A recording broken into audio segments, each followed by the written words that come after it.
All India আদিবাসী coordination কমিটির তরফে বিশ্ব আদিবাসী দিবস পালন করা হলো আসানসোল শিল্পাঞ্চল জুড়ে। এবং প্রথমে আসানসোল আশ্রম মোড় থেকে একটি বিশাল বর্ণাঢ্য মিছিল করা হয়। মিছিলটি শেষ হয় আসানসোলের রবীন্দ্র ভবনের সামনে।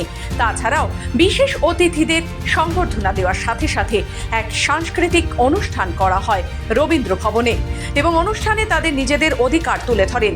জল, জঙ্গল, জমি ও পাহাড় রক্ষার আহ্বান জানান তারা। এবং তারা জানিয়েছেন দিনের পর দিন যেভাবে আদিবাসীদের জমি মাফিয়ারা বিক্রি করে দিচ্ছে, সেই নিয়েও এদিন সোচ্চার হন অল ইন্ডিয়া আদিবাসী কোঅর্ডিনেশন কমিটির সদস্যরা। আজকে যে উদ্দেশ্য নিয়ে করছি, যেটা রাষ্ট্রসংঘ থেকে আদিবাসী দিবস মানে অ্যানাউন্সমেন্ট করা হয়েছিল, কিন্তু ওইখানে ভারত সরকার এই আদিবাসী দিবসে ঘোষণা করেনি।